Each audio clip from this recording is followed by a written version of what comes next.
All right, glad you're with us. We are in Washington, D.C., the swamp, the sewer, and we're glad you're with us as we speak. Judge Kavanaugh and his wife are now walking into the Senate Judiciary Committee room where the judge will be testifying.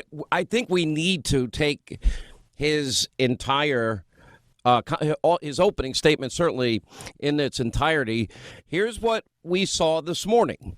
Democrats from the get-go, the minute Anthony Kennedy was out, there was nobody that Donald Trump ever picked to be a Supreme Court justice that was going to be acceptable to them. So we went through an entire morning, and Professor Ford gave her testimony, and it pretty much went like this.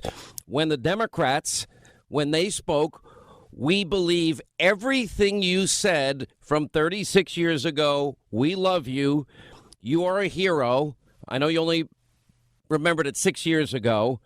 There's zero corroboration to anything she said. A few inconsistencies that we'll highlight throughout the day here today as Judge Kavanaugh now sits down. And, you know, the difference between Judge Kavanaugh and you watch the difference in treatment now with the Democrats and how aggressive they get.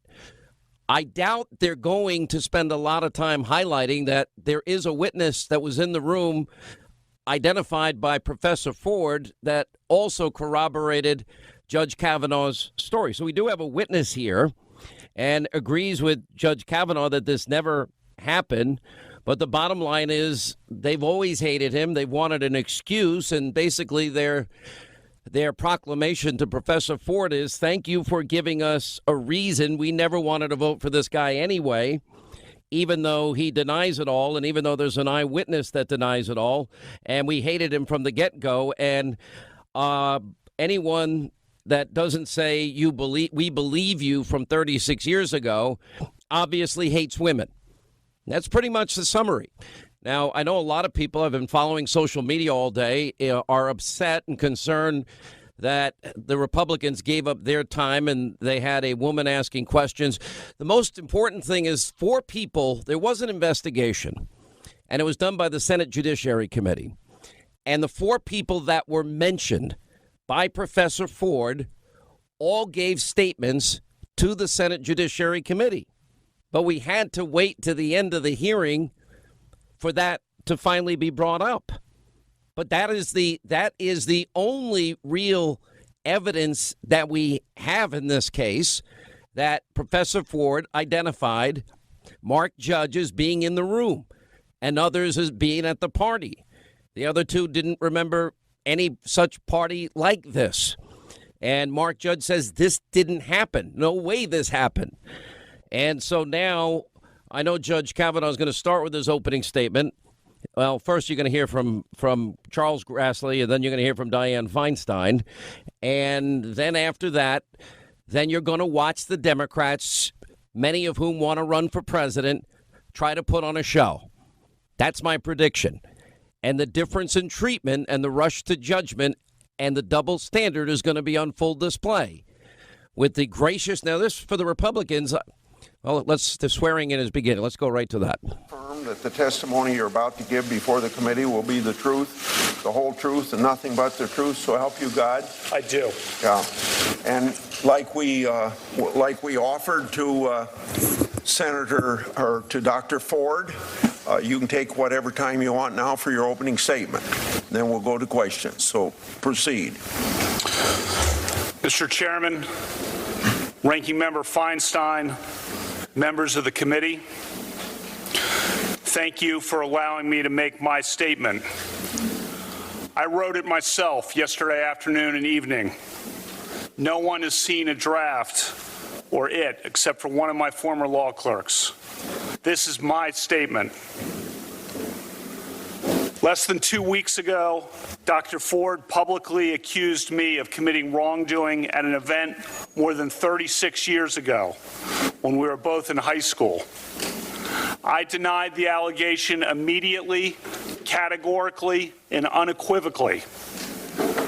All 4 people allegedly at the event, including Dr. Ford's longtime friend, Ms. Kaiser, have said they recall no such event. her longtime friend, Ms. Kaiser, said under penalty of felony that she does not know me and does not believe she ever saw me at a party ever. Here is the quote from Ms. Kaiser's attorney's letter. Quote, simply put, Ms. Kaiser does not know Mr. Kavanaugh, and she has no recollection of ever being at a party or gathering where he was present, with or without Dr. Ford. End quote. Think about that fact. The day after the allegation appeared, I told this committee that I wanted a hearing as soon as possible to clear my name. I demanded a hearing for the very next day. Unfortunately, it took the committee 10 days to get to this hearing. In those 10 long days, as was predictable and as I predicted, my family and my name have been totally and permanently destroyed by vicious and false additional accusations. The 10-day delay has been harmful to me and my family, to the Supreme Court, and to the country. When this allegation first arose, I welcomed any kind of investigation, Senate, FBI, or otherwise. The committee now has conducted a thorough investigation, and I've cooperated fully. I know that any kind of investigation, Senate, FBI, Montgomery County Police, whatever, will clear me. Listen to the people I know. Listen to the people who have known me my whole life. Listen to the people I've grown up with and worked with and played with and coached with and dated and taught and gone to games with and had beers with. And listen to the witnesses who allegedly were at this event 36 years ago. Listen to Ms. Kaiser. She does not know me. I was not at the party described by Dr. Ford. This confirmation process has become a national disgrace. The Constitution gives the Senate an important role in the confirmation process, but you have replaced advice and consent with search and destroy. Since my nomination in July, there's been a frenzy on the left to come up with something, anything, to block my confirmation. Shortly after I was nominated, the Democratic Senate leader said he would, quote, oppose me with everything he's got. A Democratic senator on this committee publicly referred to me as evil. Evil. Think about that word. And said that those who supported me were, quote, complicit in evil. Another Democratic senator on this committee said, quote, Judge Kavanaugh is your worst nightmare. A former head of the Democratic National Committee said, quote, Judge Kavanaugh will threaten the lives of millions of Americans for decades to come. I understand the passions of the moment, but I would say to those senators, your words have meaning. Millions of Americans listened carefully to you. Given comments like those, is it any surprise that people have been willing to do anything, to make any physical threat against my family, to send any violent email to my wife, to make any kind of allegation against me and against my friends, to blow me up and take me down? You sowed the wind. For decades to come, I fear that the whole country will reap the whirlwind. The behavior of several of the Democratic members of this committee at my hearing a few weeks ago was an embarrassment. But at least it was just a good old-fashioned attempt at borking. Those efforts didn't work. When I did at least okay enough at the hearings that it looked like I might actually get confirmed, a new tactic was needed. Some of you were lying in wait and had it ready. This first allegation was held in secret for weeks by a Democratic member of this committee and by staff. It would be needed only if you couldn't take me out on the merits. When it was needed, this allegation was unleashed and publicly deployed over Dr. Ford's wishes. And then, as no doubt was expected, if not planned, came a long series of false last-minute smears designed to scare me and drive me out of the process before any hearing occurred. Crazy stuff. Gangs, illegitimate children, fights on boats in Rhode Island, all nonsense, reported breathlessly and often uncritically by the media. This has destroyed my family and my good name, a good name built up through decades of very hard work and public service at the highest levels of the American government. This whole 2-week effort has been a calculated and orchestrated political hit, fueled with apparent pent-up anger about President Trump and the 2016 election, fear that has been unfairly stoked about my judicial record, revenge on behalf of the Clintons, and millions of dollars in money from outside left-wing opposition groups. This is a circus. The consequences will extend long past my nomination. The consequences will be with us for decades. This grotesque and coordinated character assassination will dissuade competent and good people of all political persuasions from serving our country. And as we all know, in the United States political system of the early 2000s, what goes around comes around. I am an optimistic guy. I always try to be on the sunrise side of the mountain, to be optimistic about the day that is coming. But today, I have to say that I fear for the future.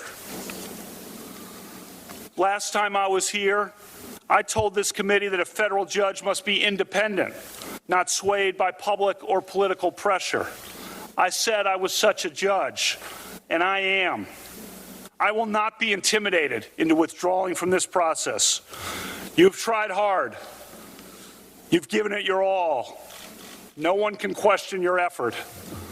But your coordinated and well-funded effort to destroy my good name and destroy my family will not drive me out. The vile threats of violence against my family will not drive me out. You may defeat me in the final vote, but you'll never get me to quit. Never. I'm here today to tell the truth. I've never sexually assaulted anyone. Not in high school, not in college, not ever. Sexual assault is horrific. One of my closest friends to this day is a woman who was sexually abused and who in the 1990s, when we were in our 30s, confided in me about the abuse and sought my advice. I was one of the only people she consulted. Allegations of sexual assault must always be taken seriously, always.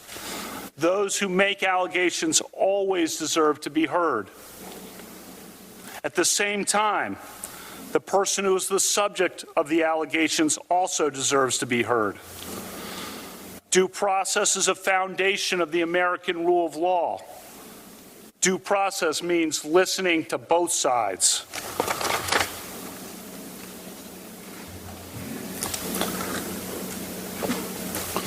As I told you at my hearing 3 weeks ago, I'm the only child of Martha and Ed Kavanaugh. They are here today.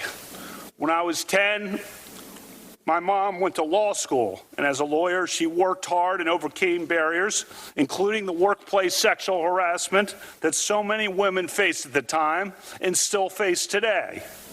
She became a trailblazer, one of Maryland's earliest women prosecutors and trial judges. She and my dad taught me the importance of equality and respect for all people, and she inspired me to be a lawyer and a judge.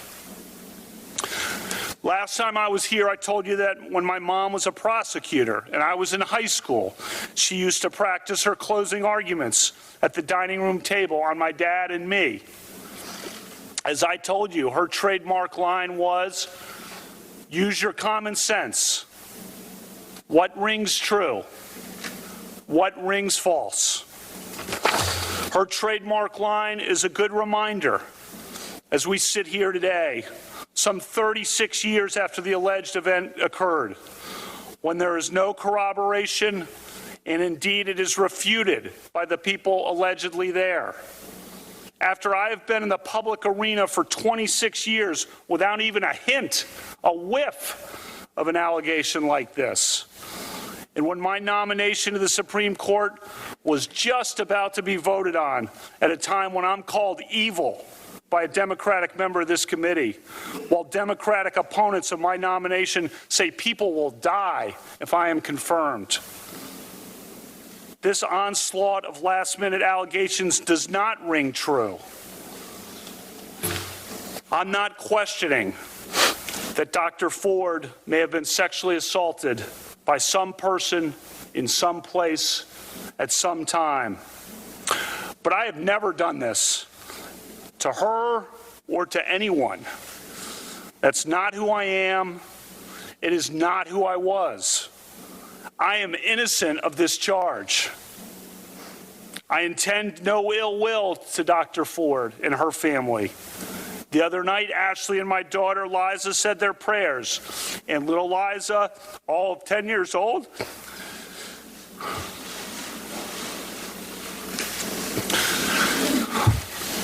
said to Ashley, we should pray for the woman. It's a lot of wisdom from a 10-year-old. We mean no ill will.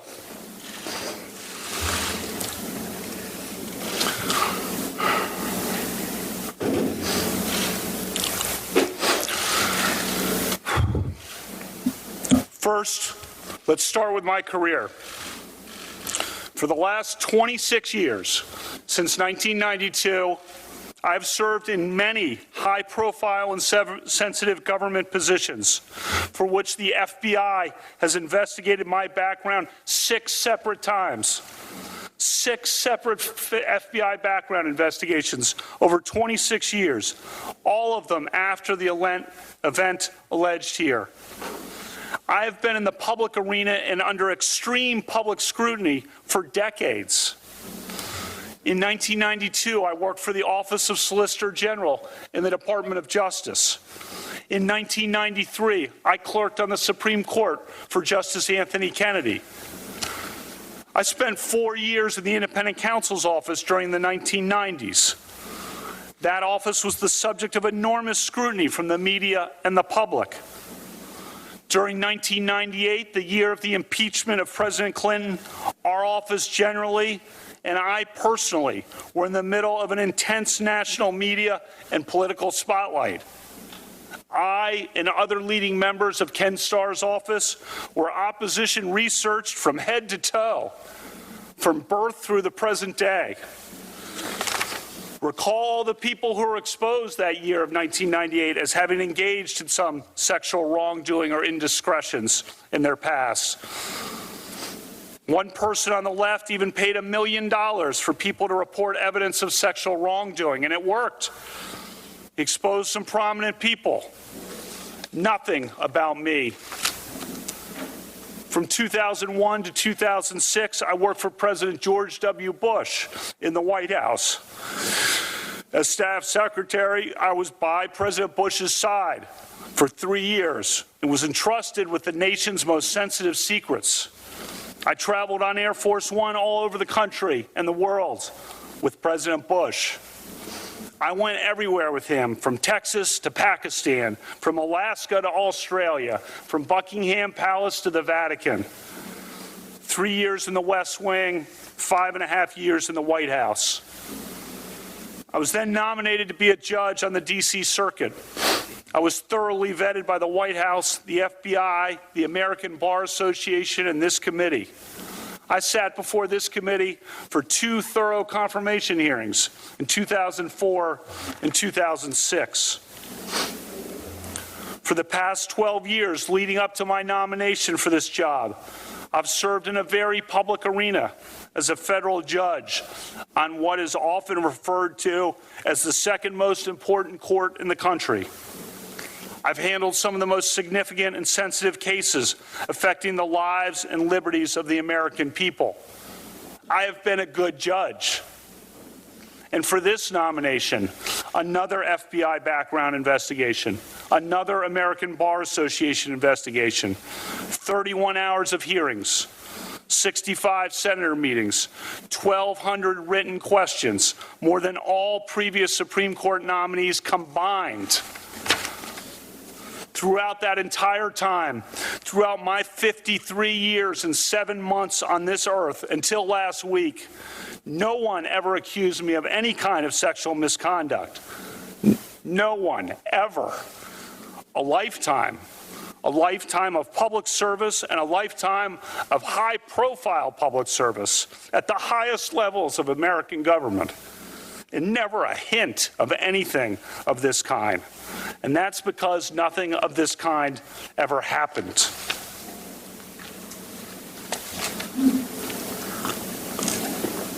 Second, let's turn to specifics. I categorically and unequivocally deny the allegation against me by Dr. Ford. I never had any sexual or physical encounter of any kind with Dr. Ford.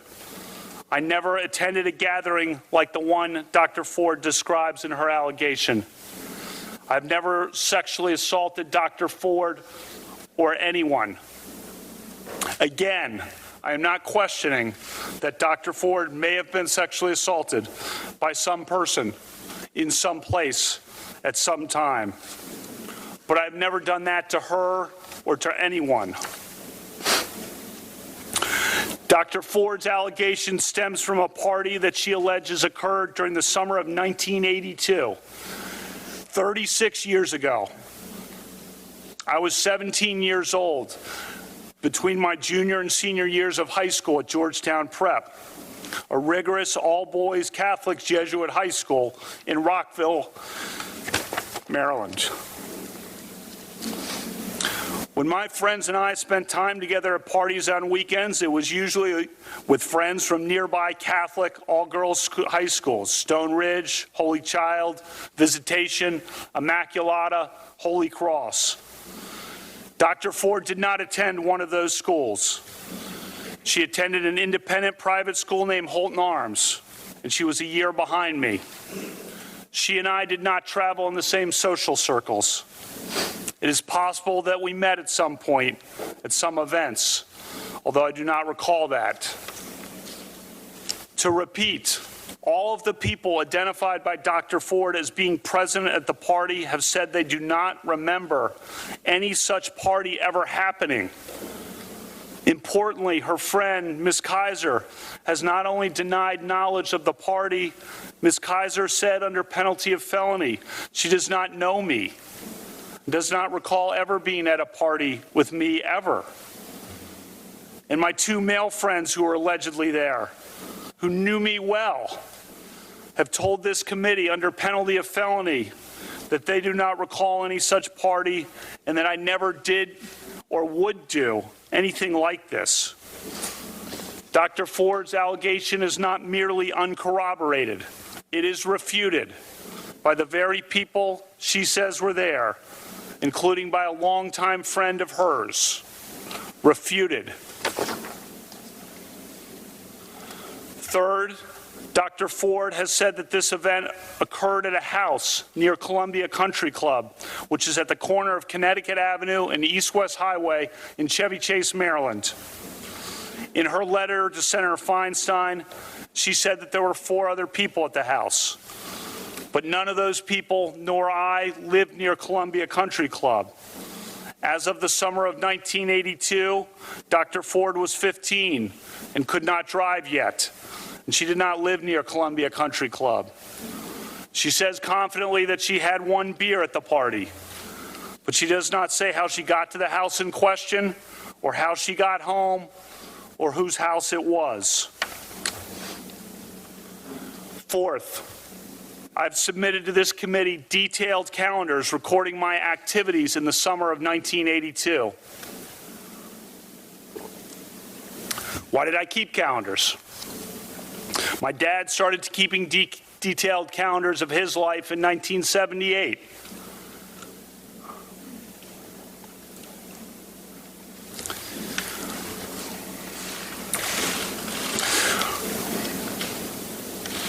He did so as both a calendar and a diary.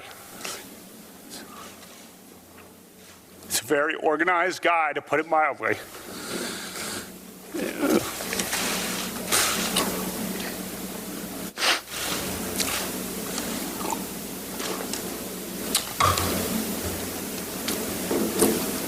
Christmas time, we sit around and he regales us with old stories. Old milestones, old weddings, old events from his calendars.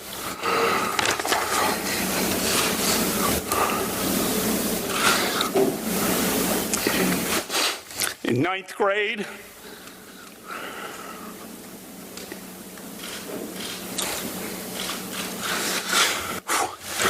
in 1980, I started keeping calendars of my own. For me also, it's both a calendar and a diary. I've kept such calendars, diaries for the last 38 years. Mine are not as good as my dad's in some years. And when I was a kid, the calendars are about what you would expect from a kid. Some goofy parts, some embarrassing parts. But I did have the summer of 1982 documented pretty well. The event described by Dr. Ford presumably happened on a weekend, because I believe everyone worked and had jobs in the summers. And in any event, a drunken early evening event of the kind she describes presumably happened on a weekend.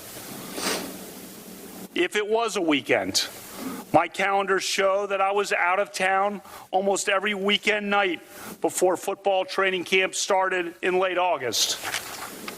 The only weekend nights that I was in D.C. were Friday, June 4, when I was with my dad at a pro golf tournament.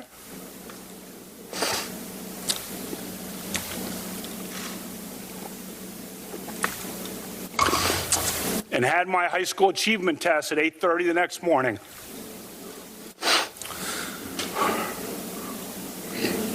I also was in D.C. on Saturday night, August 7th. But I was at a small gathering at Becky's house in Rockville with Matt, Denise, Lori, and Jenny. Their names are all listed on my calendar. I won't use their last names here. And then on the weekend of August 20 to 22nd, I was staying at the Garretts with Pat and Chris as we did final preparations for football training camp that began on Sunday the 22nd. As the calendars confirm, that weekend before a brutal football training camp schedule was no time for parties. So let me emphasize this point.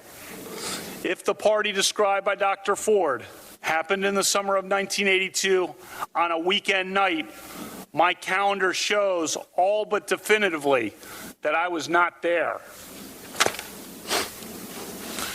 During the weekdays in the summer of 1982, as you can see, I was out of town for 2 weeks of the summer for a trip to the beach with friends and at the legendary 5-star basketball camp in Honesdale, Pennsylvania.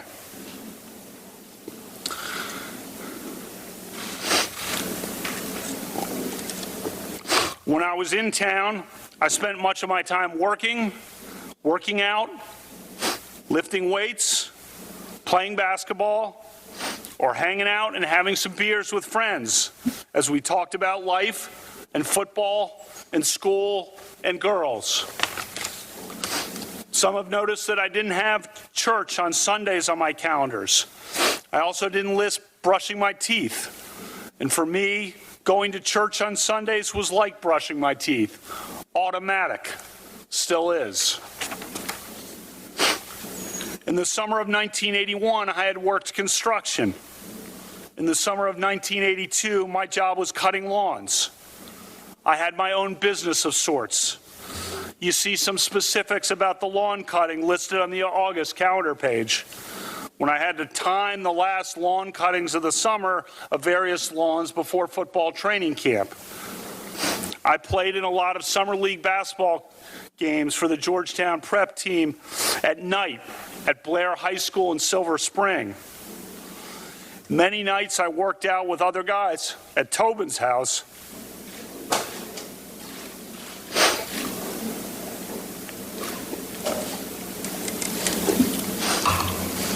He was the great quarterback on our football team, and his dad ran workouts or lifted weights at Georgetown Prep in preparation for the football season. I attended and watched many sporting events, as is my habit to this day. The calendars show a few weekday gatherings at friends' houses after a workout or just to meet up and have some beers. But none of those gatherings included the group of people that Dr. Ford has identified. And as my calendars show, I was very precise about listing who was there. Very precise. And keep in mind, my calendars also were diaries of sorts, forward-looking and backward-looking, just like my dad's. You can see, for example, that I crossed out missed workouts and the canceled doctor's appointments, and that I listed the precise people who had shown up for certain events. The calendars are obviously not dispositive on their own, but they are another piece of evidence in the mix for you to consider.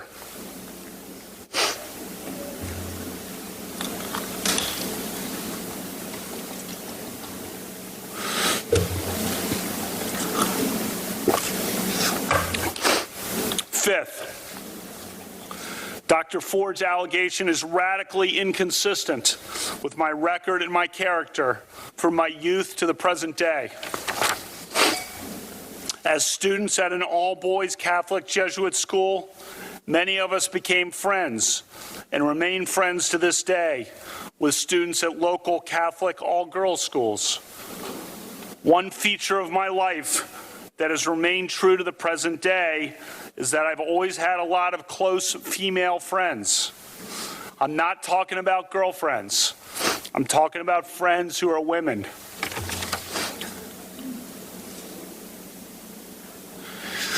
That started in high school. Maybe it was because I'm an only child and had no sisters. But anyway, we had no social media or text or email, and we talked on the phone. I remember talking almost every night, it seemed, to my friends Amy or Julie,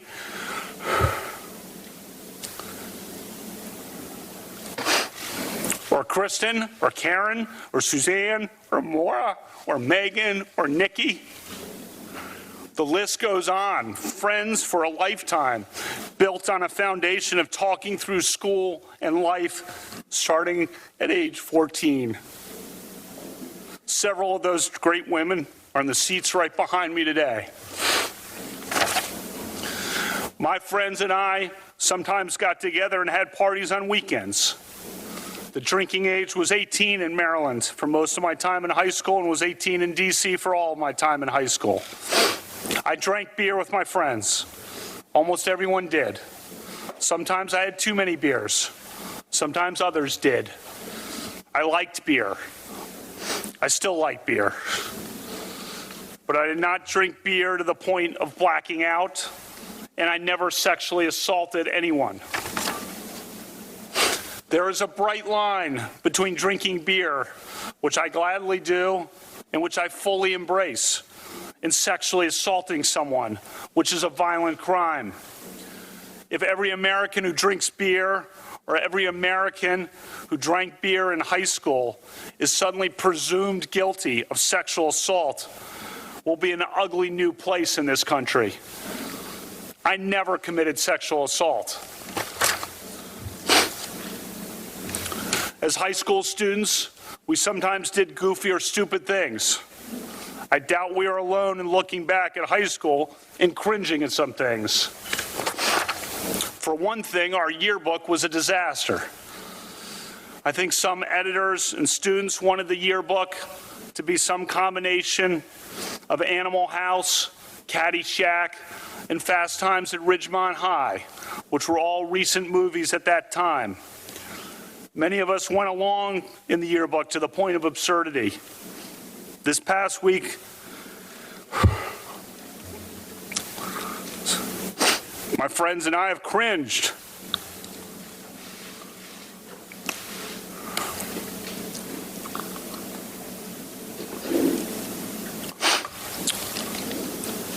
When we read about it and talked to each other.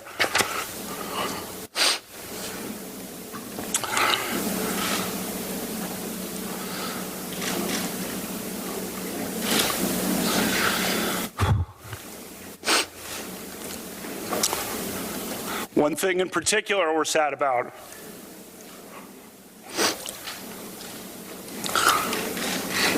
One of our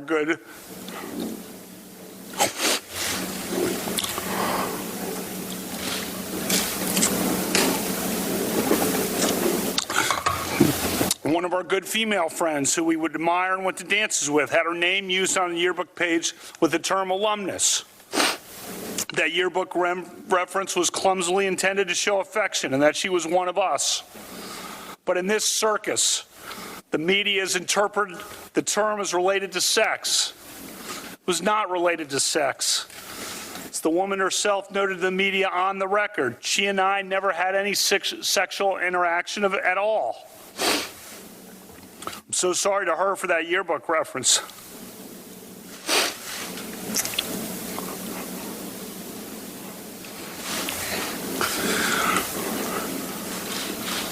This may sound a bit trivial, given all that we are here for, but one thing I want to try to make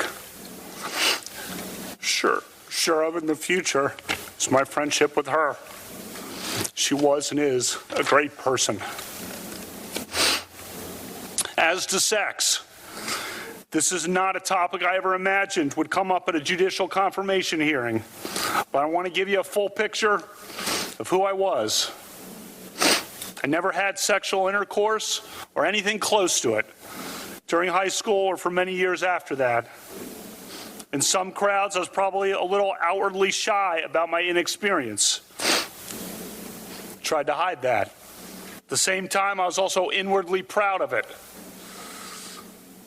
For me and the girls who I was friends with, that lack of major or rampant sexual activity in high school was a matter of faith and respect and caution.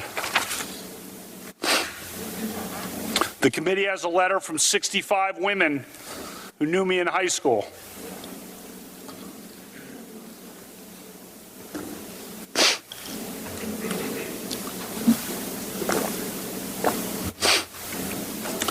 They said that I always treated them with dignity and respect.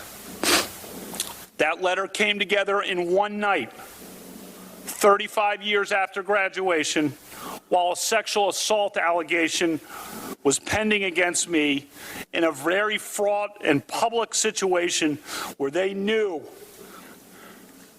they'd be vilified if they defended me. Think about that. They put themselves on the line for me. Those are some awesome women, and I love all of them. You also have a letter from women who knew me in college. Most were varsity athletes, and they described that I treated them as friends and equals and supported them in their sports at a time when women's sports was emerging in the wake of Title IX. I thank all of them for all of their texts and their emails and their support. One of those women friends from college, a self-described liberal and feminist. All right, for our affiliates across the Sean Hannity Show Network, we're going to stay with this compelling testimony of Judge Kavanaugh and deviate from our regular break schedule. Some of you may be breaking away, but we'll continue our coverage. self-described liberal and feminist, sent me a text last night that said, quote, "Deep breaths. You're a good man, a good man, a good man." A text yesterday from another of those women friends from college said, quote, "Brett, be strong, pulling for you to my core." A third text yesterday from yet another of those women I'm friends with from college said, "I'm holding you in the light of God."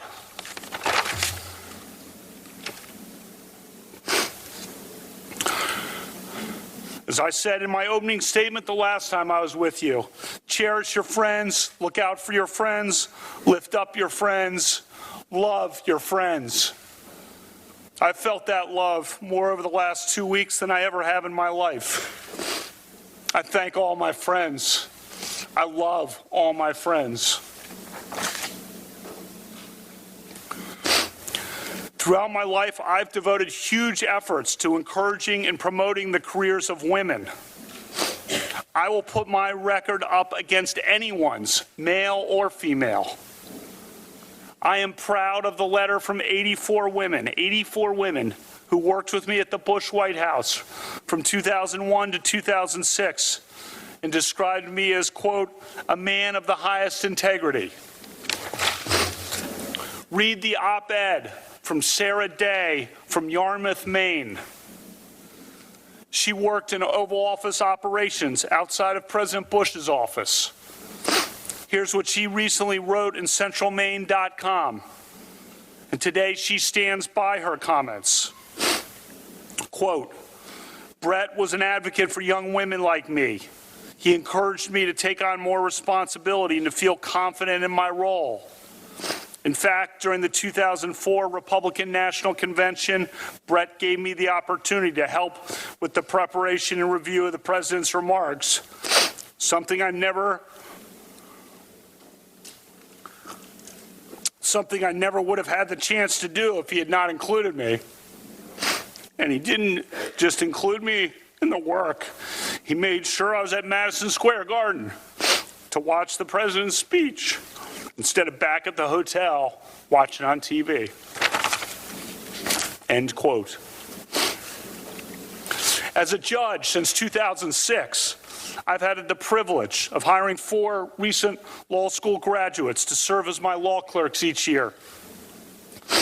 The law clerks for federal judges are the best and brightest graduates of American law schools. They work for 1-year terms for judges after law school, and then they move on in their careers. For judges, training these young lawyers is an important responsibility. The clerks will become the next generation of American lawyers and leaders, judges and senators. Just after I took the bench in 2006, there was a major New York Times story about the low numbers of women law clerks at the Supreme Court and federal appeals courts. I took notice and I took action. A majority of my 48 law clerks over the last 12 years have been women. In a letter to this committee, my women law clerks said I was one of the strongest advocates in the federal judiciary for women lawyers. And they wrote that the legal profession is fairer and more equal because of me. In my time on the bench, no federal judge, not a single one in the country, has sent more women law clerks to clerk on the Supreme Court than I have. Before this allegation arose 2 weeks ago, I was required to start making certain administrative preparations for my possible transfer to the Supreme Court, just in case I was confirmed. As part of that, I had to, in essence, contingently hire a first group of 4 law clerks who could be available to clerk at the Supreme Court for me on a moment's notice. I did so and contingently hired 4 law clerks. All 4 are women. If confirmed, I'll be the first justice in the history of the Supreme Court to have a group of all-women law clerks. That is who I am. That is who I was. Over the past 12 years, I've taught constitutional law to hundreds of students, primarily at Harvard Law School, while I was hired by then Dean and now Justice Elena Kagan. One of my former women students, a Democrat, testified to this committee that I was an even-handed professor who treats people fairly and with respect. In a letter to this committee, my former students, male and female alike, wrote that I displayed a character that impressed us all. I love teaching law, but thanks to what some of you on this side of the committee have unleashed, I may never be able to teach again. For the past 7 years, I've coached my two daughters' basketball teams. You saw many of those girls when they came to my hearing for a couple of hours. You have a letter from the parents of the girls I coached that described my dedication, commitment, and character. I coach because I know that a girl's confidence on the basketball court translates into confidence in other aspects of life.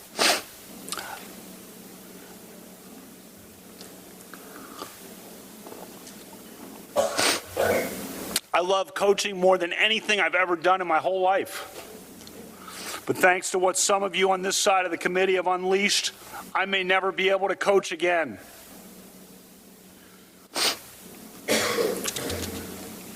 I've been a judge for 12 years. I have a long record of service to America and to the Constitution. I revere the Constitution. I am deeply grateful to President Trump for nominating me. He was so gracious to my family and me on the July night he announced my nomination at the White House. I thank him for his steadfast support. When I accepted the President's nomination, Ashley and I knew this process would be challenging. We never expected that it would devolve into this. Explaining this to our daughters has been about the worst experience of our lives. Ashley has been a rock. I thank God every day for Ashley and my family.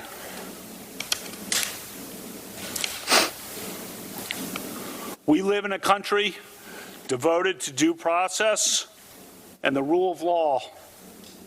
That means taking allegations seriously. But if the mere allegation, the mere assertion of an allegation, a refuted allegation from 36 years ago, is enough to destroy a person's life and career, we will have abandoned the basic principles of fairness and due process that define our legal system and our country. I ask you to judge me by the standard that you would want applied to your father, your husband, your brother, or your son.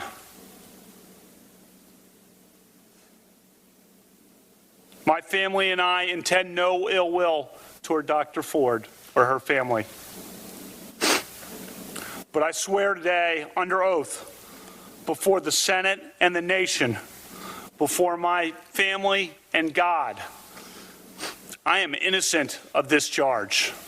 Do you have opinions that you feel you can't express? I think we all do. Are you looking for a place to stir up conversation and let your opinions be heard? I want to introduce you to a new alternative social media site, Snippy.com. Snippy is an unbiased social media platform that's all about conversation and community. Snippy not only encourages freedom of expression, but guarantees its users the ability to discuss topics freely, without any suppression from administrators. Check in for a quick update about current events, or spend hours scrolling through users' posts. Write your thoughts and strike up conversation. Snippy's founders have intentionally created a forum where anyone can feel free to express their thoughts, frustrations, demonstrations, ideas, anything really. It's a place where discussion is valued. A place where your opinion matters. Totally free. Go to snippy.com now to express yourself. No shadow banning, no character limit, and no suppression of conservative thought ever. Check out the website at snippy.com or download the app. No censorship, no agenda. Join us at Snippy to get the discussion rolling.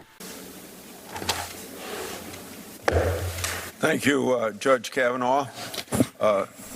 Judge Kavanaugh's opening statement, Charles Grassley. We're going to take our break coming up here in, about a minute.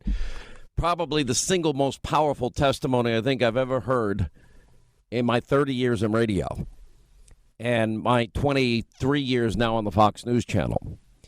And, my buddy Gomez called me yesterday, my best friend from third grade, and he goes, Hannity, I tuned in yesterday, and you went through racist, sexist. He goes, I can even say it now. And he goes, I know why you do it. I said, I know why I do it, too. I said, because every time, every 2-4 years, when you call someone a racist and a sexist and a homophobe, and they want to kill children, and they want dirty air and water, and they want to throw Granny over the cliff, it's character assassination against real people. Now we have a face to what has been a real character assassination attempt because he would sit on the Supreme Court of the United States. If we don't fix this, this country's doomed. All right, glad you're with us. Hour 2, Sean Hannity Show. I think that was probably the single most defining moment of testimony that I've ever seen in my life. That's Judge Kavanaugh just finished his testimony. I'm really torn because I have so much to say about it. I know many of you have a lot to say about it. The Republicans are going to stay, I guess, in format like they had earlier. And this woman who was, I guess, a prosecutor is going to do the questioning for them. But let's start with Dianne Feinstein. We'll dip in and out now as warranted. And here are her comments just moments ago. It's my understanding that you have denied the allegations by Dr. Ford, Ms. Ramirez, and Ms. Swetnick. Is that correct? Yes. All three of these women have asked the FBI to investigate their claims. I listened carefully to what you said. Your concern is evident and clear. And if you're very confident of your position, and you appear to be, why aren't you also asking the FBI to investigate these claims? Senator, I'll do whatever the committee wants. I wanted a hearing the day after the allegation came up. I wanted to be here that day. Instead, 10 days passed where all this nonsense is coming out. That I'm in gangs, I'm on boats in Rhode Island, I'm in Colorado, I'm cited all over the place. And these things are printed and run breathlessly by cable news. I wanted a hearing the next day. My family's been destroyed by this, Senator. Destroyed. And whoever wants, whatever the committee decides, I'm all in immediately. I'm all in immediately. And the terrible and hard part of this is when we get an allegation, we're not in a position to prove it or disprove it. Therefore, we have to depend on some outside authority for it. And it just seemed to me then when these allegations came forward that you would want the FBI to investigate those claims and clear it up once and for all. Senator, the committee investigates. It's not for me to say how to do it, but just so you know, the FBI doesn't reach a conclusion. They would give you a couple 302s that just tell you what we said. So I'm here. I wanted to be here. I wanted to be here the next day.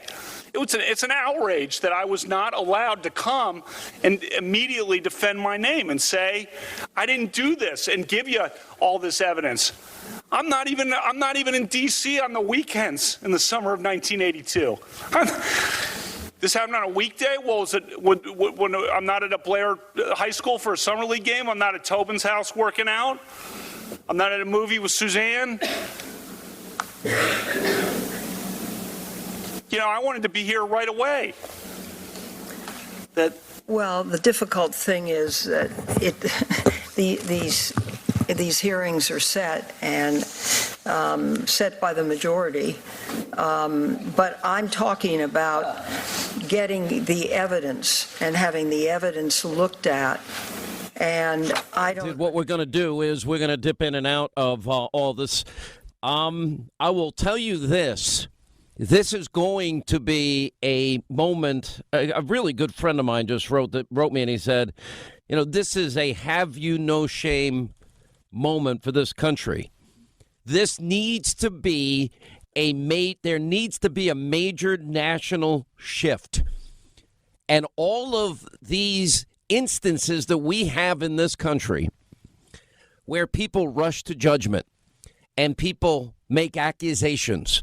Remember, there were 4 people. Let's go back. And this specific case, we heard from Professor Ford earlier today, didn't come up till the end of a hearing. And this is how it went. All morning, she gave an opening statement. She said she was certain. She reiterated her claim. They're taking a 15-minute break, by the way, as we speak. And Dr. Ford claimed that 4 people were at this particular party where Judge Kavanaugh actually, got on top of her and groped her when she was in her bathing suit and had clothes on her bathing suit, and she was afraid, et cetera, and put her hand over her face. 4 individuals that Dr. Ford claimed attended that party were Judge Kavanaugh, Mark Judge, Patrick Smythe, and Ms. Leland Ingram Kaiser. And the committee reached out. You talk about investigations. Every guy, FBI. Well, as soon as they got the information, which was withheld from them by Dianne Feinstein, all of that time, when they finally got the information, the committee did the right thing. And they reached out to every person. And they asked every person and gave every person an opportunity to conduct a confidential interview. And Mr. Judge, Mr. Smythe, Ms. Kaiser, all denied having any knowledge of any party that matched Professor Ford's description, which, of course, bolstered, in this case, Judge Kavanaugh's case. Mark Judge was put by Professor Ford in the room. He said no such thing ever happened. There's no corroboration, no evidence of Professor Ford that she has. And even Judge Kavanaugh said, yeah, of course, every accuser has a right to be heard, as does the accused. But the accused in this case has an eyewitness. The accused in this case has 2 other people that said it never happened. The accuser in this case has none of that. And all morning, it pretty much went like this after Professor Ford gave her statement. Then the Democrat would come up and say, I believe you. And by the way, if you're a Republican and you don't believe her testimony, I mean, that's the trick question. You're saying she's lying. Well, actually, I think it was addressed very well by Judge Kavanaugh. She may have been, but it wasn't me. I never did this. I've never been like this, emphatically. And then the flurry of false accusations, cascading down on the country like this. There's a reason. I was telling the story earlier, about a conversation I had with my buddy John Gomez last night. We've been friends from 3rd grade. And he says, I know you bring this up. And yeah, I do. I bring it up on purpose. Because it's wrong what is done every 2 and 4 years in this country. When just as a matter of political, normal, so-called discourse, and there's nothing normal about it, that individuals that decide they want to serve their country, they want to be in Congress, they want to be in the Senate, they want to be a governor, they want to be serving it on the city council even. You can expect in so many of these races, and this is the Democrats' MO, that you're racist, that you're sexist, that you're misogynistic, that you're homophobic, xenophobic, Islamophobic. And if you don't support their bizarre theories on global warming, then you want dirty air and water, and you want to kill children. And if you only support a 7% increase in Medicare every year. Instead of a 10% increase, that means you want grandma to die and throw her over the cliff and she's going to die. And that's where we now are. We have this is a crucial moment for this country, because the Democratic Party, as I have been saying, is now a party of smear, lies, slander, besmirchment, character assassination as a matter of due course. And it's not just elections. It's Robert Bork, it's Clarence Thomas, now it's Judge Kavanaugh. I mean, where does this guy ever go to get away from this for the rest of his life? You know, when you go through this slowly and you go through the guy that's passed 6 background checks, you know, every single person that seems to know him throughout the last 40 years, everybody says the most wonderful things about him. He's never faced until 12, 13 days ago any allegation of this nature of any kind. The Democrats playing games, holding on to this information since July. You know, we know what they all are. You know, in the case of Professor Ford, she can't remember a date, a location, even the exact year of the alleged incident. She can't remember what happened before or after the incident. The 4 witnesses that Ford listed to corroborate her claims all deny what she's saying, including somebody she put in the room at the time the alleged incident happened. And, you know, Republicans have actually for once done the right thing.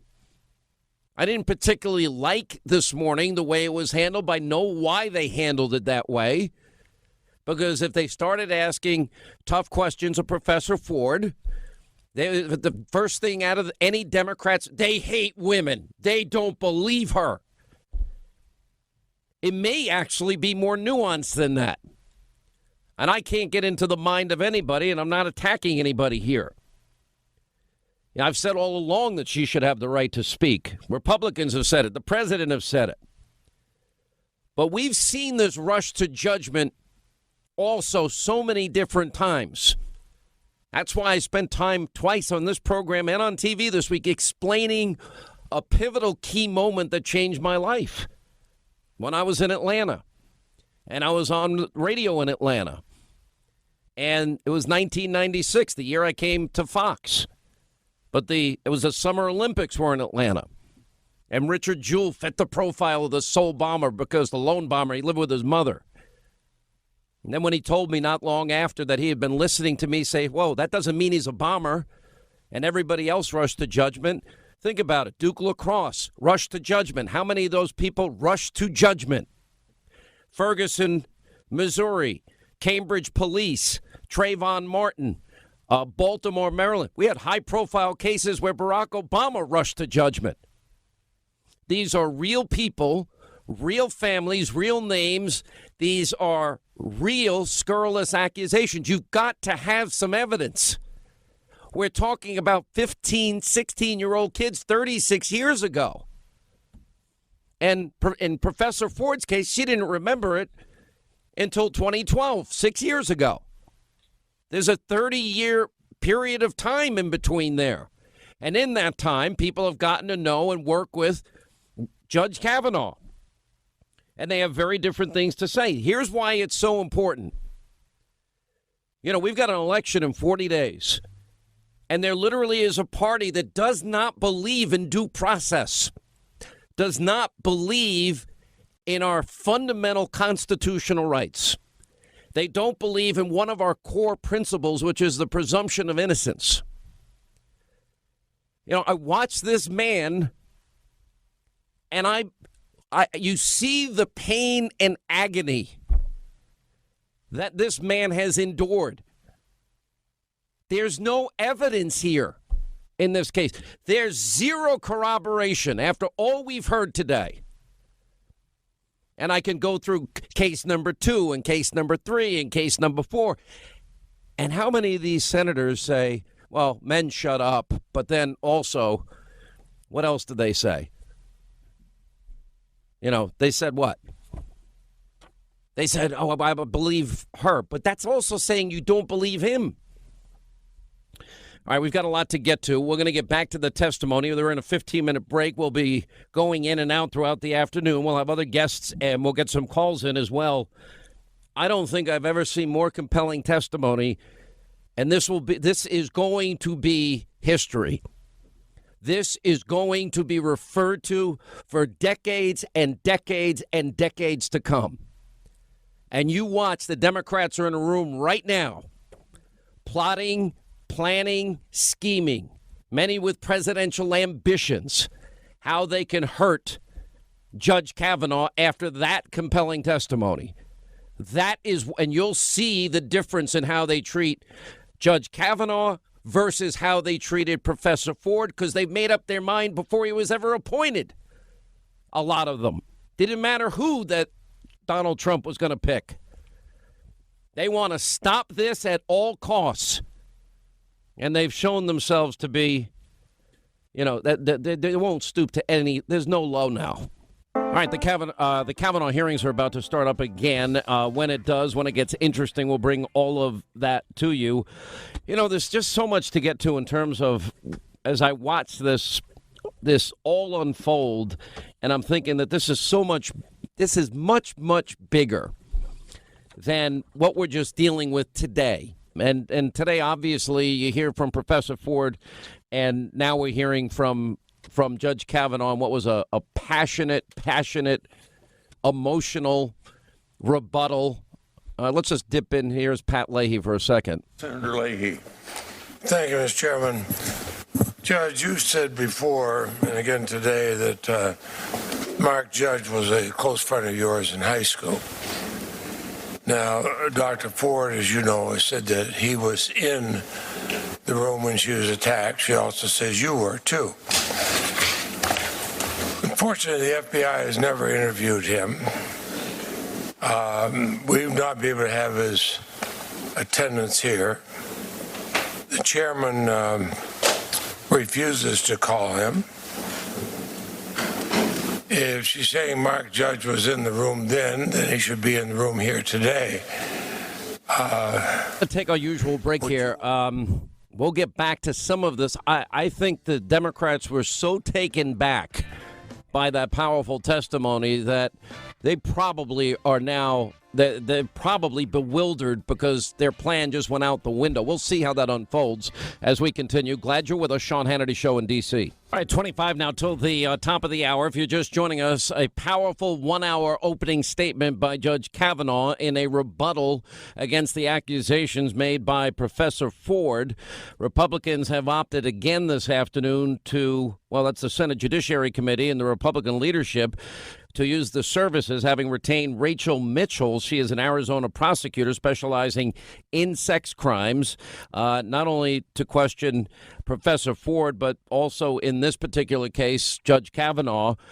Just moments ago, Pat Leahy and the judge got into it. Listen to this. Mark Judge was a close friend of yours in high school. Now, Dr. Ford, as you know, has said that he was in the room when she was attacked. She also says you were, too. Unfortunately, the FBI has never interviewed him. We've not been able to have his attendance here. The chairman refuses to call him. If she's saying Mark Judge was in the room then he should be in the room here today. Would you want him called as a witness? Senator, this allegation came into the committee. Oh, no, I'm just asking the question. Would you want him to be here as a witness? He's already provided sworn testimony to the committee. This allegation's been hidden by the committee, by members of the committee. It has not been investigated by the FBI. The committee has refused to allow it to be. It was dropped on me. It was sprung. It was not investigated by the FBI, and he has not been called where he might be under. Should have been handled in the due course, Senator, when he came in. I would disagree with that. I've been on this committee 44 years, both Republicans and Democrats. I've never seen somebody that critical and not allowed to be here to called to be testified or an FBI background. But let me. He's provided sworn testimony, and Senator, let me finish. The allegation came in weeks ago, and nothing was done with it by the ranking member, and then it sprung on me. Judge Kavanaugh, I've heard your line, and you stated it over and over again, and I have that well in mind. But let me ask you this. He authored a book titled Wasted, Tales of a Gen X Drunk. He references a Bart O'Kavanaugh vomiting in someone's car during beach week and then passing out. Is that you that he's talking about? Senator, Mark Judge was... To your knowledge, is that you that he's talking about? I'll explain if you let me. Proceed, please. Mark Judge was a friend of ours in high school who developed a very serious drinking problem, an addiction problem that lasted decades and was very difficult for him to escape from. And he nearly died. And then he had leukemia as well on top of it. Now, as part of his therapy, or part of his coming to grips with sobriety, he wrote a book that is a fictionalized book and an account. I think he picked out names of friends of ours to throw them in as kind of close to what for characters in the book. So you know, we can sit here. We don't know whether that's you or not. We can sit here and make fun of some guy who has an addiction. I'm not making I don't think fun that of really anybody, is really Kavanaugh, good. I'm trying to get a straight answer from you under oath. Are you Bart Kavanaugh that he's referring to? Yes or no? You'd have to ask him. Well, I agree with you there, and that's why I wish that the chairman had him here under oath. Now, you talked about your yearbook. In your yearbook, you talked about drinking and sexual exploits, did you not? Senator, let me take a step back and explain high school. I was number one in the class. Freshman. And I thought no. I thought only the Senate. You got this up. I'm gonna talk about my high school.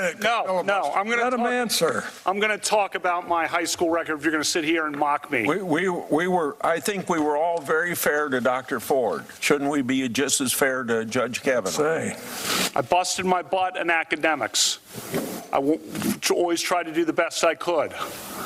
So I recall I finished one in the class, first and freshman and junior year, right up at the top with Steve Clark and Eddie Ayala. We were always kind of in the mix. I played sports. I was captain of the varsity basketball team. I was wide receiver and defensive back on the football team.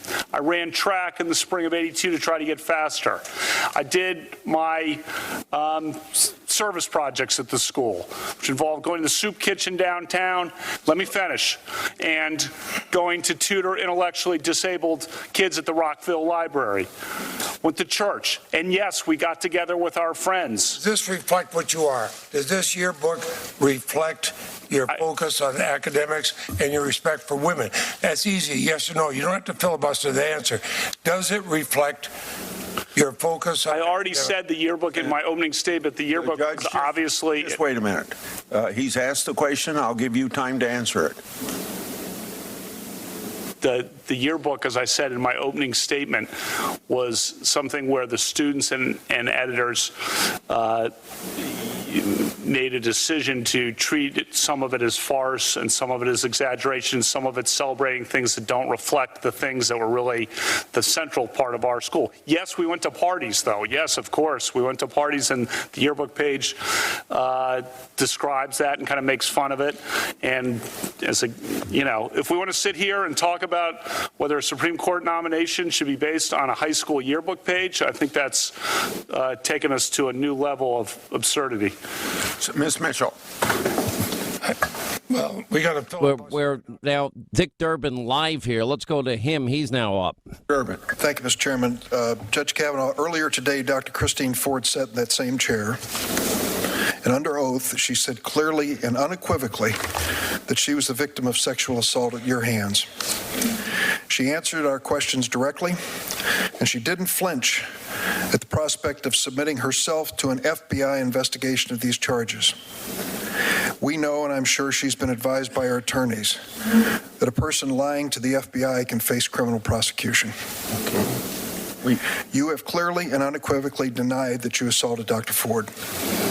With that statement, you must believe that there is no credible evidence or any credible witness that can prove otherwise. You started off with an impassioned statement at the beginning, and I can imagine, try to imagine what you have been through or your family's been through, and I'm sure I wouldn't get close to it. Okay. But it was an impassioned... No, you wouldn't. I'm sure I wouldn't. It's an impassioned statement. And in the course of it, you said, I welcome any kind of investigation. I quote you. I welcome any kind of investigation. I've got a suggestion for you. Right now, turn to your left in the front row. To Don McGahn, counsel to President Donald Trump.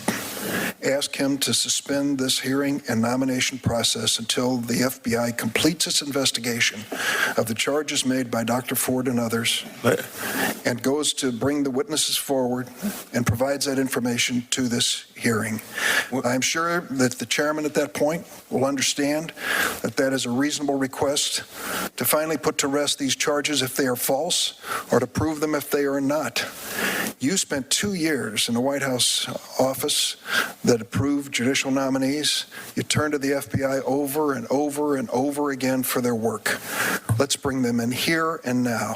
Turn to Don McGahn and tell him it's time to get this done. An FBI investigation is the only way to answer some of these questions. Stop the clock. This committee is running this hearing. Not the White House, not Don McGahn, not even you as a nominee.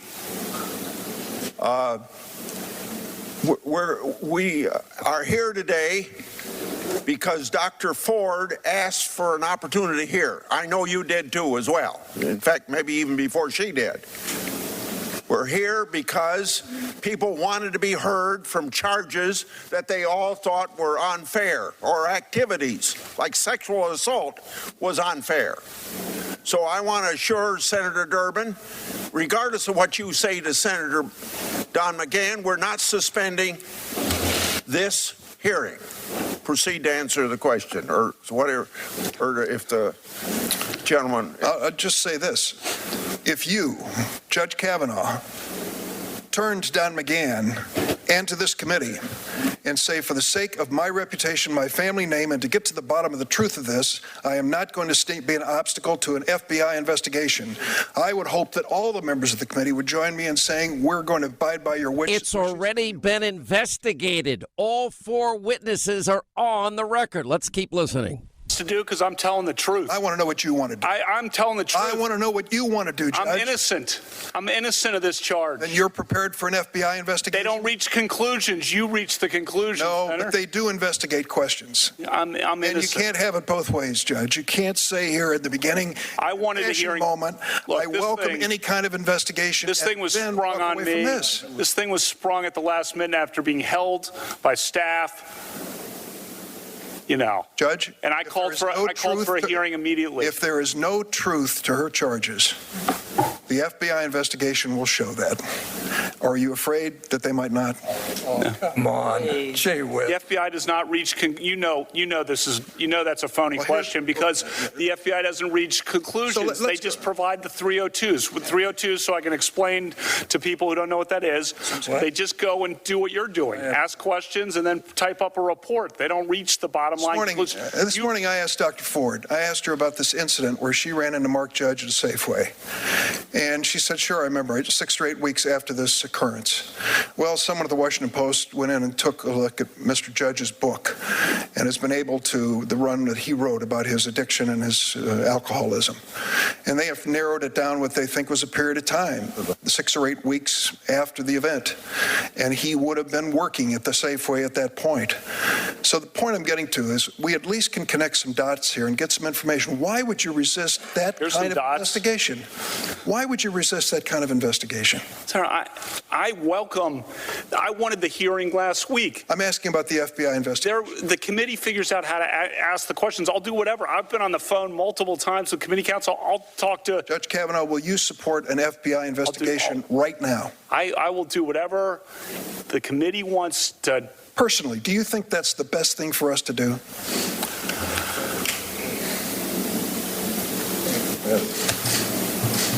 You want to answer? Look, Senator, I've said I wanted a hearing, and I'd said I was welcome anything. I'm innocent. This thing was held when it could have been presented in the ordinary way. It could have been held and handled confidentially at first, which was what Dr. Ford's wishes were, as I understand it, and wouldn't have caused this, destroyed my family like this effort has. I think an FBI investigation will help all of us on both sides of the issue. Senator Graham asked for the floor, but before he does, it seems to me that if you want to know something, you got the witness right here to ask him. And secondly, if you want an FBI report, you can ask for it yourself. I've asked. Along the Sean Hannity Show Network, you don't want to miss this. We're going to pass on our next break. We're about a minute behind listener Lindsey Graham. At 9:23 on the night of July the 9th, the day you were nominated to the Supreme Court by President Trump, Senator Schumer said, 23 minutes after your nomination, I will oppose Judge Kavanaugh's nomination with everything I have. I have a bipartisan, and I hope a bipartisan majority will do the same. The stakes are simply too high for anything less. Well, if you weren't aware of it, you are now. Did you meet with Senator Dianne Feinstein on August 20th? I did meet with Senator Feinstein. Did you know that her staff had already recommended a lawyer to Dr. Ford? I did not know that. Did you know that her and her staff had this allegations for over 20 days? I did not know that at the time. If you wanted an FBI investigation, you could have come to us. What you want to do is destroy this guy's life, hold this seat open, and hope you win in 2020. You've said that, not me. You've got nothing to apologize for. When you see Sotomayor and Kagan, tell them that Lindsey said hello, because I voted for them. I would never do to them what you've done to this guy. This is the most unethical sham since I've been in politics. And if you really wanted to know the truth, you sure as hell wouldn't have done what you've done to this guy. Are you a gang rapist? No. I cannot imagine what you and your family have gone through. Boy, y'all want power. God, I hope you never get it. I hope the American people can see through this sham, that you knew about it and you held it. You had no intention of protecting Dr. Ford. None. She's as much of a victim as you are. God, I hate to say it, because these have been my friends. But let me tell you, when it comes to this, you're looking for a fair process? You came to the wrong town at the wrong time, my friend. Do you consider this a job interview? The advice and consent role is like a job interview. Consider that you've been through a job interview. I've been through a process of advice and consent under the Constitution. Would you say you've been through hell? I've been through hell and then some. This is not a job interview. Yeah. This is hell. This is going to destroy the ability of good people to come forward because of this crap. Your high school yearbook. You have interacted with professional women all your life, not one accusation. You're supposed to be Bill Cosby when you're a junior and senior in high school. And all of a sudden you got over it.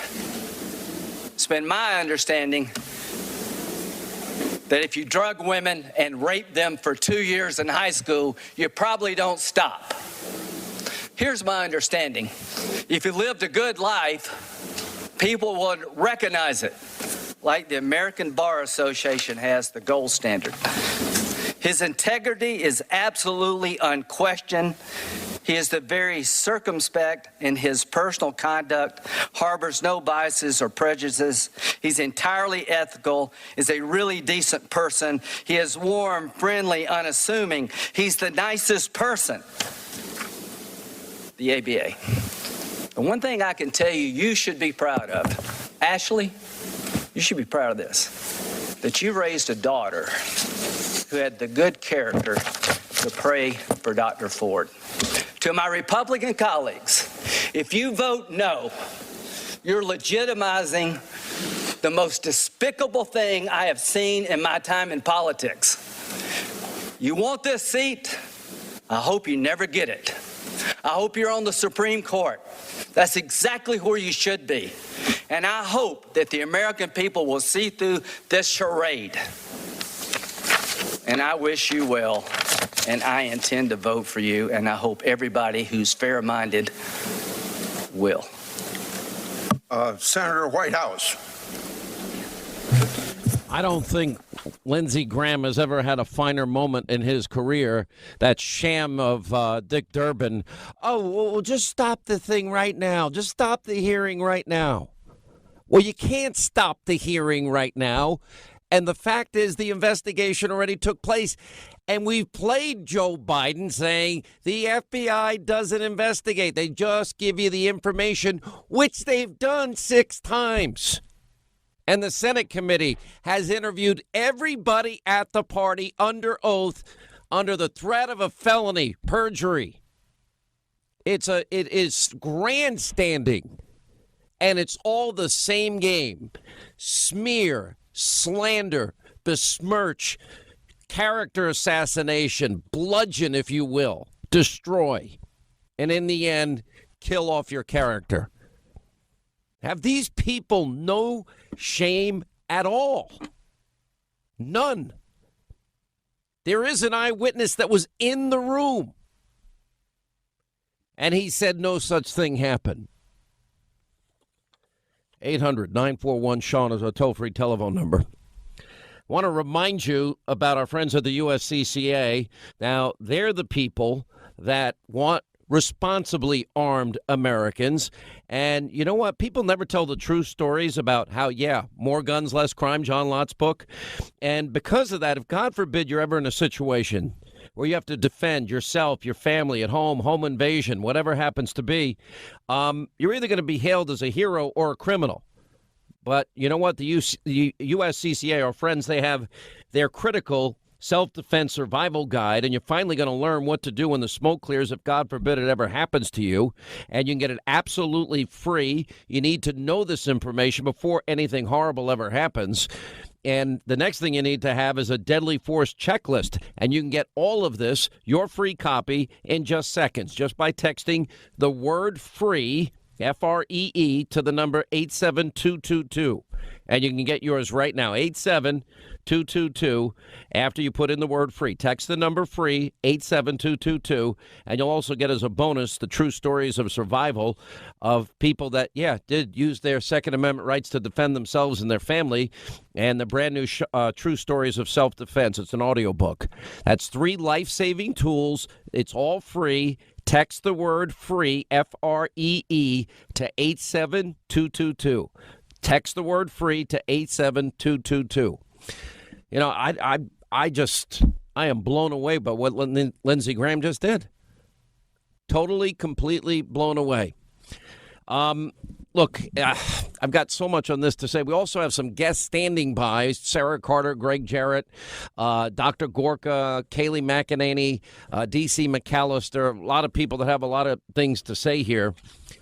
But I will tell you, this moment, this day, is got to be and got to become, in this country, a moment where we decide, are we going to be a nation of laws? Are we going to respect the Constitution? Are we going to respect valued principles such as due process and the presumption of innocence? Or are we now going to turn into a country, guilt by accusation? What are we going to be? What are we going to allow a party every 2 and 4 years to smear, slander their opponents the way the left in this country does? Are we going to see this in every Supreme Court nomination? Who would ever want to serve in the public arena? Ever. They're not doing it for the money. How are we going to ever get good people? How is it you say, I believe this one when you haven't heard from that one? It literally debases the whole process, which we've seen a lot of. All right, quick break. We'll have more. Sean Hannity Show. Glad you're with us. You have interacted with professional women all your life, not one accusation. You're supposed to be Bill Cosby when you're a junior and senior in high school, and all of a sudden you got over it. It's been my understanding that if you drug women and rape them for 2 years in high school, you probably don't stop. Here's my understanding. If you lived a good life, people would recognize it, like the American Bar Association has the gold standard. His integrity is absolutely unquestioned. He is the very circumspect in his personal conduct, harbors no biases or prejudices. He's entirely ethical, is a really decent person. He is warm, friendly, unassuming. He's the nicest person, the ABA. The one thing I can tell you, you should be proud of. Ashley, you should be proud of this, that you raised a daughter who had the good character to pray for Dr. Ford. To my Republican colleagues, if you vote no, you're legitimizing the most despicable thing I have seen in my time in politics. You want this seat? I hope you never get it. I hope you're on the Supreme Court. That's exactly where you should be. And I hope that the American people will see through this charade. And I wish you well, and I intend to vote for you, and I hope everybody who's fair-minded will. The most powerful moment, I'd argue, in Lindsey Graham's career today. He just had it with this nonsense, this trap question. You should turn to Don McGahn now and say, stop the process so this can be investigated. It's been investigated. All 4 people that were, once they finally told the Republicans who was at the party that Dr. Ford had mentioned where she alleged abuse took place, once they got the name of the 4 individuals, which was a long time after the Democrats had it, well, the committee reached out to every person, and they conducted confidential interviews, and they all gave sworn testimony, all of them. And in each case, all of them denied any knowledge of any party that matched Professor Ford's description. All of them. And Mark Judge, who was in the room at the time, said absolutely not. It never happened. Anyway, we're going to be dipping in and out throughout the testimony. We'll have, I am literally in the midst of this. I'm like chomping at the bit to be on, but I think it's more important that you hear this testimony directly from Judge Kavanaugh and see the are they taking a break now? All right, they're now taking another break, and I guess they'll come back. Let me bring into the discussion here Sarah Carter, Fox News investigative reporter. We have Greg Jarrett, of course, his #1 book, The Russia Hoax, and Dr. Sebastian Gorka has a great article up on the Hill today. Sarah, we'll start with you and your analysis of what has gone on here today, and I don't think I've ever seen a more powerful statement, testimony ever given than what we, in all the years I've been covering politics, of Judge Kavanaugh today. I've never seen anything quite like it myself, Sean. I literally have been riveted to the testimony, and I wanted to take a step back. I haven't been able to write anything because I've really wanted to clearly hear both Kavanaugh and Ford's testimony. I can tell you people across this country, from the responses I'm receiving on social media and emails, literally. All right, Sarah, we're having a little bit of a problem with your phone. I had people that I know writing me, Greg Jarrett, that they're crying during this testimony as Judge Kavanaugh broke down a number of times, pointing out his innocence. And the cold and look, the Democratic Party now, they're not a party of the Constitution, of due process anymore. They're not a party of equal justice under the law. They're not a party of, now the party of smear, besmirchment, bludgeoning, character assassination. They don't care if it's a dossier. They don't care if they call you a racist. They don't care if they say that they want to kill grandma. This is now regular order for them. If Brett Kavanaugh was not telling the truth, he is one of America's greatest actors. The emotion he evinced during today's hearing cannot be feigned. When it finally spilled out, it was real, it was raw. His anger and indignation could be felt at being falsely accused. It was palpable. You know, most people who are wrongfully accused react with outrage, and we saw that today from Judge Kavanaugh. It was a forceful and convincing defense of himself. And I must say, his core message was both compelling and conciliatory. He said, I don't question that Dr. Ford was sexually assaulted at some time and at some place, but it was not me. And it was important that he emphasized, and he did this, that none of the people identified as allegedly attending this party in question corroborate the accusations leveled against him. And let me just say one more thing. In support of his denial, Kavanaugh offered a meticulous calendar that he kept in 1982. This is a remarkable piece of what I think is exculpatory evidence. It shows he was out of town nearly every weekend. For the 2 weekends he was in town, his whereabouts are accounted for, his weekdays equally accounted for. These records reflect that there were no parties involving the people alleged. And yes, this may not be dispositive evidence, but it's highly persuasive. Dr. Gorka. Like most historic events, and today is a historic day in American history, these moments are bittersweet, Sean. It's bitter because of what has been done to a good man for purely political purposes. You heard him repeatedly say, my family has been destroyed. But at the same time, Sean, we have to recognize that we have been taught a lesson. As long as there are men as brave as this man, who will never back down, who will stand up to the calumny, who will face down those who would destroy his reputation and his family purely for political purposes, then America will always survive. So today, I'm glad to be alive, to have seen Judge Kavanaugh do what he did. But at the same time, I'm ashamed that there are Americans in the Senate who have done what they have done to this good man. Sarah, I know we have you back on another line. I didn't want to interrupt you. Go ahead. I think I was stunned, Sean, like most Americans. I mean, just so moved by his opening statement and how he just threw the script away and talked about how this personally affected his family, how his daughter prayed for Dr. Ford, and how his wife, you know, sitting behind him, you could see the love she has for her husband and the enormous strength they have as a family to stand by him through what is, I think, the most brutal political move by the Democrats. I can't even imagine what they went through. But I tell you what was even most surprising to me today was going through social media, reading the emails, listening to people talk about this across the country. There are so many people across this country that are just, they said they were in tears. They just feel ashamed. Look, he is innocent until proven guilty. He does not need to present anything.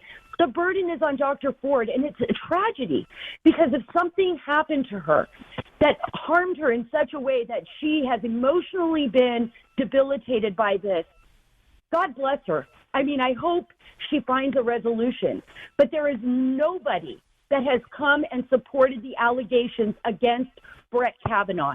She is the only one. Even her closest friend, Leland Kaiser, you know, at that time, had no idea what she was talking about, you know, under penalty of perjury, signed a letter saying, I don't even remember that. We have to be logical here. We have to be smart. We have to think, well, where is the evidence that supports this? We are dragging this man through the mud. I think the American people understand what's going on here. I think, one more point, they keep pushing and pushing for this FBI investigation. First of all, this would be a local police investigation. And the only reason, and talking to sources on Capitol Hill and other people about this, the only reason they're asking for this, and we all know why, is to delay any kind of hearing. This does not benefit neither Dr. Ford nor does it benefit. Well, they've had it for 6 days. They look. This is the whole timing aspect of it. An FBI investigation would not be the standard procedure. We all know that. Joe Biden knows it. We played it the other night. The FBI doesn't make any credibility assessment. There's no crime that they're investigating, as they have said here. And Joe Biden had said at the time, the reason we can't rely on the FBI report is you wouldn't like it if we did because it's so inconclusive. They say, he said, she said, and they report, period. So they're playing a game with this, and Dick Durbin's game. And then Lindsey Graham just steps up. But it's not just this instance.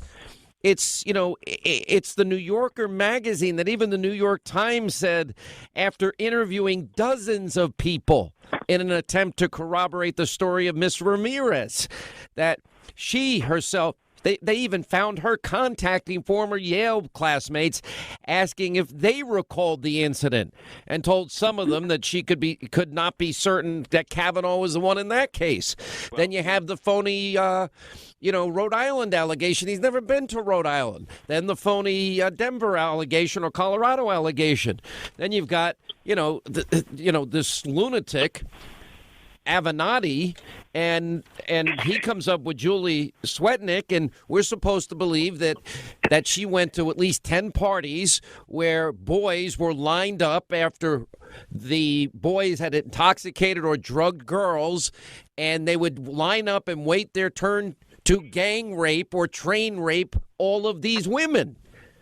And and according, it happened all the time, and nobody ever said a word to a teacher, to a parent, to a pastor, to anybody. And this is now what represents Democratic. This is how bad they want this seat. This is what they're willing to do to an individual. Anybody who hires Michael Avenatti as their lawyer immediately loses all credibility. So that accusation should be thrown out. As far as the New Yorker, that is the worst piece of journalism I have ever seen. Pure garbage. And it was completely debunked by the New York Times, which, as you point out, Sean, found out that she's calling up people saying, I don't really remember if it was Kavanaugh. Do you know if it was Kavanaugh? So all that remains is Dr. Christine Blasey Ford, who did tell a credible story. She seemed authentic and sincere.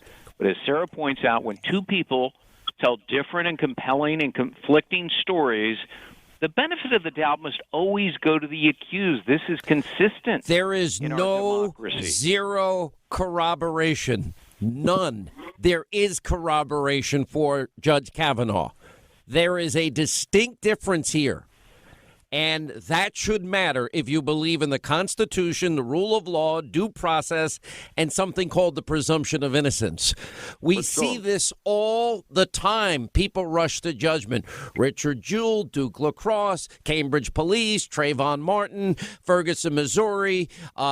We see it in Baltimore. We see it all the time. And the same people make the same mistakes and never get held responsible. Dr. Gorka. Sure. Yeah, but we have to be clear about one thing. This isn't about Judge Kavanaugh. This, in fact, has nothing to do with him. Whoever had been the nominee, it doesn't matter who President Trump had picked, they would have been destroyed, or attempts would have been made exactly like this. Why? Because this is how the Democrats wish to nullify the will of the American people. This is how they wish to negate the presidential election. And there's a philosophical reason for what's happening today, and it's very easy to understand. The Democrat Party made a Faustian pact with the devil about 30 years ago, and they decided that the ends justify the means. If we need to hold our majority in the Supreme Court, if we need to maintain power on Capitol Hill, by any means necessary, we cannot use, and that's right, I got to take a break. 800-941-SEAN. Thank you, Dr. Gorka. Thank you, Sarah Carter and Greg Jarrett. As we continue, hang on, I'm sending this to a friend. Just saying you were right. I don't say that very often. 25 now till the top of the hour. 800-941-SEAN. The committee members now coming back into the room. Judge Kavanaugh's coming back in the room. We're going to be dipping in and out of it. There's a lot to say. There's a lot to say about what today means. There's a lot to say about the modern Democratic Party. By the way, Lindsey Graham is going to be on Hannity tonight on the Fox News channel. And we're here in the nation's capital. We're in the swamp and the sewer and the stench. You really can smell it everywhere. There has been beyond a slow erosion of civility. And there's so much now that we just accept as standard fare. And part of it is slander. And part of it is rushing to judgment, no due process. Imagine this. The Republicans got it right for once. They've been fair. They have been thoughtful. They have handled it correctly. We'll have more on the other side of this break, and your calls coming up. All right, 25 till the top of the hour from Washington, D.C. It's the Sean Hannity Show. What an unbelievable day. These hearings still continue. Orrin Hatch now is talking about the fundamental fairness. He actually said this is worse. I never thought it can get worse than what they did to Robert Bork, and it's gotten worse. And I think Lindsey Graham just stole the moment on top of Judge Kavanaugh himself. His opening statement was so powerful. But Lindsey Graham pointing, this has all been a strategy of the Democrats. She had this. They first knew in early July about these allegations by Professor Ford. And Dianne Feinstein had this information. You know, Lindsey Graham asked Judge Kavanaugh, did you know that when you met with Dianne Feinstein that she had already referred Professor Ford to an attorney who she met privately with? By the way, the attorney is the one that didn't believe Paula Jones. The attorney is the one that stuck up for Al Franken. And Feinstein goes into this meeting, big smile on her face. They knew.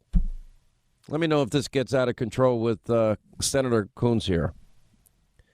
They knew that this was in their back pocket and they were going to hold it. And as Lindsey Graham said, this is their hope. The reason they keep focusing on an FBI investigation, and we'll play Joe Biden again, and Joe Biden said the reason why you can't rely on an FBI report, you wouldn't like it if we did because it's inconclusive. So when people wave an FBI report before you, understand they do not reach conclusions. The FBI has said on this specific matter, it's not an FBI matter. It's not a criminal matter. And on top of all of it, so everybody knows this, they want the delay. What they want is the election to happen. They want to roll the dice and hope and pray that these tactics end up with no Supreme Court appointment so that they can get it and they can take it. And that's why they never released the information. That's why she sat in 32 hours worth of hearings. All the Democrats knew, and they didn't bring it up. That's why they finally forced the issue at this late hour. And I think if we were ever to get to the bottom of it, you know, maybe these other allegations, there's a whole fishing expedition going on behind the scene that none of us knew about. And I said to my, I want to go back to what I said to Gomez the other day, yesterday. He's my best friend from third grade. And I said, John, every day in election year in 2016, I pointed out something that I knew the rest of the media wouldn't point out. And I said, that was Obama's record. Because if you say it once, it just goes in one ear, out the other. People listen to radio, you're in your car, you're driving home, you get home. My hope is you never leave your car till the show is over. That's my hope. But sometimes the kids are screaming, the dog comes running out. You got to leave my show. I hate it. It's not good for me. But the point is there's a reason. And the reason is it was so bad, I wanted every single person that listened to the show to know how bad it was. And so I would repeat it. And similarly, there's a reason that I point out before every election even begins. Now, we're only 40 days away from this, what I call the most important midterm election in our life. And the reason I've been telling you it's important because we know what their agenda is. They want to impeach the president. They want to eliminate ICE. They want open borders. They didn't like when you got a tax cut. They liked it better. I told you the Bureau of Labor Statistics. Yeah, people pay more in taxes than they do for food and clothing combined for 3 years, the last 3 years of Obama's presidency. So they want their crumbs back. They say the tax cuts are crumbs, meaning, $1,000, $2,000 to the average American family. I don't think it's crumbs. And as somebody that started my adult life with $200 in Old Stone Bank in Rhode Island, I didn't have any money. Those crumbs matter, especially to people that, all do all the working and bleeding and dying and contributing in this country, not these people that, on their high horse in Washington that live the lives of luxury with their own separate health care plans, not the ones they burden us with. If they have issues involving their staff, well, they'll just settle it with taxpayer money but not tell you. Or their many barber shops and their many workout rooms and gyms that they build for themselves and their Senate dining rooms, etc.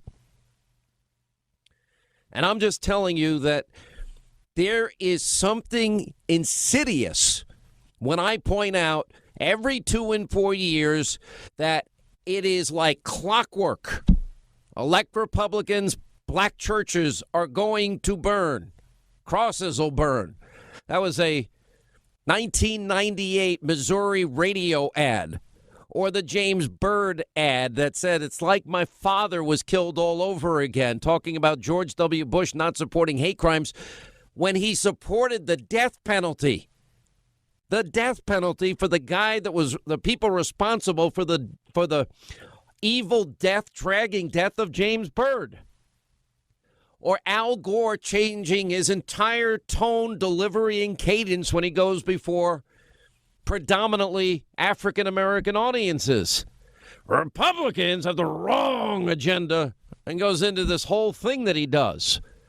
And then telling a predominantly black audience, they don't even want to count you in the census. That is playing the race card. And I can go through numerous other examples. Now, what does this have to do in the case of Judge Kavanaugh?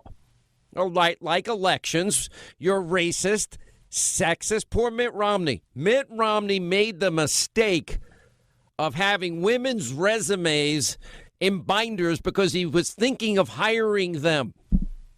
And somehow that was viewed as misogynistic and sexist. Everybody, John McCain, who recently passed away, everybody said the nicest things about John McCain. But when he was running for office, there were a lot of people trying to call him a racist and everything and much more on top of that. Here I didn't get along a lot with John McCain and issues, but I fought for him to be president.